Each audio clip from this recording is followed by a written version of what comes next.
Have you ever met someone who seems to have an invisible shield of calm around them? They walk into a room and without saying a word, they command a certain respect. When faced with chaos or drama, they don't shout or argue. They do something completely unexpected. They simply withdraw. They go quiet. And in that moment, everything changes. The energy in the room shifts. People who were pushing suddenly feel uncertain. Those demanding attention start to wonder, to chase, to question what you're thinking. Now imagine for a second if that person was you. What if you stopped instantly reacting to every little thing designed to get under your skin? What if you chose a thoughtful pause instead of an emotional outburst? What do you think would happen? This is where true personal power is born. The moment you stop being constantly available, emotionally, physically, and mentally, the people who are used to controlling you through your reactions suddenly lose their grip. They rely on you being predictable. They know exactly what buttons to push to make you feel guilty, angry, or obligated to say yes. But the day you choose to step back, the entire game changes. The famous psychologist Carl Jung said, "Everything that irritates us about others can lead us to an understanding of ourselves." Think about that. When you make yourself less accessible, who gets upset? Who gets desperate for a reaction? Their frustration reveals a simple truth. They were benefiting from your predictability.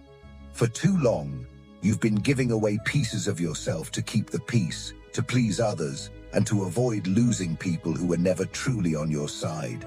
With every forced yes and every immediate emotional response, you're handing over your precious energy. At the end of the day, what's left for you? Tiredness, frustration, and an emptiness you can't quite explain. It's because you are making yourself far too available to people who don't even deserve a moment of your silence. This isn't about becoming cold or shutting the world out. This is about finally choosing yourself. It's about beginning what Jung called individuation, the journey to becoming your authentic whole self. And that journey begins when you realize that your silence is stronger than 1,000 arguments. So I ask you directly, how much longer will you let other people's moods control your own? How much longer will you react like a puppet every time someone pokes at your wounds? Maybe it's time to cut those strings, because when you stop being available to everyone, everything changes. We are taught from a young age that our value lies in how available we are to others. But this constant availability isn't a virtue, it's a cage. It makes you predictable, and anything predictable can be used as a tool. People start treating you like an emotional emergency service. They press the button when they need validation or comfort, and then put you back on the shelf. You do this because you hope that if you're there for everyone, someone will be there for you. But it rarely works that way. Being constantly available is a quiet form of self-abandonment. The people who demand your time don't actually want you, they want what you provide. The moment you set a boundary or refuse to react, they get irritated. Not because you've changed for the worse, but because you've stopped being useful to them. And here's the hardest truth. The more available you are, the less you are valued. People don't respect what they don't have to earn. So, where is all your energy going?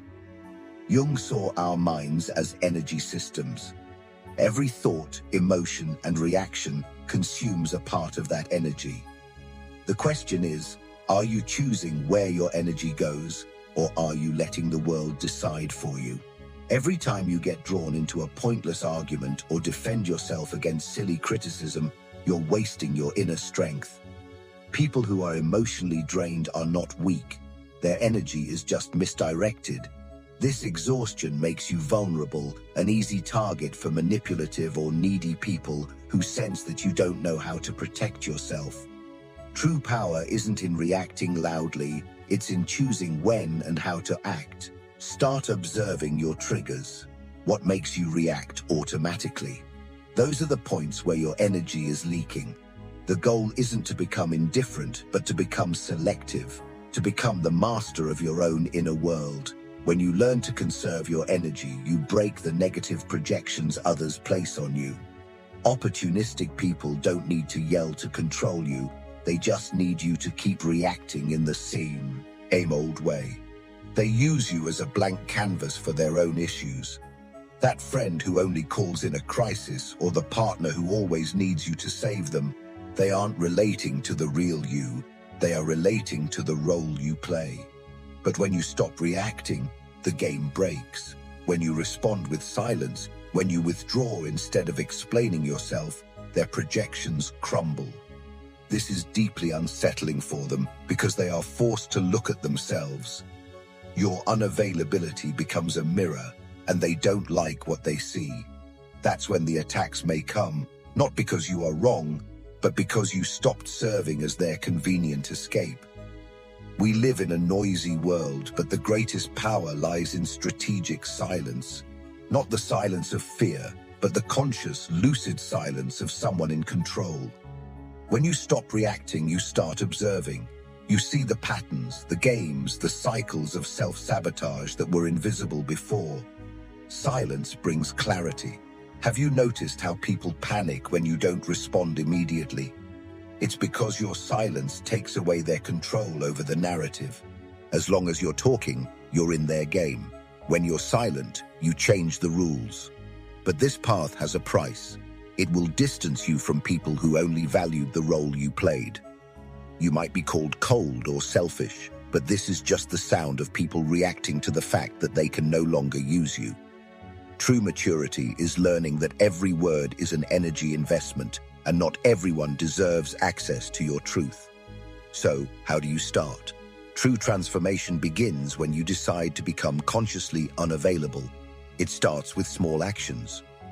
Don't respond to messages immediately. Breathe before you react. Leave a discussion before it turns into chaos. Say no. I'm not interested, or I won't get involved. And here is the most important part. You do not need to justify your absence or explain your silence. You owe no one an explanation for protecting your peace. When you start doing this, observe who distances themselves. Observe who tries to provoke you. These are not signs that you are wrong. They are proof that you are finally getting free. So what happens after the discomfort? What is born from the silence? A rebirth. First comes an uncomfortable quiet, but slowly it transforms into peace.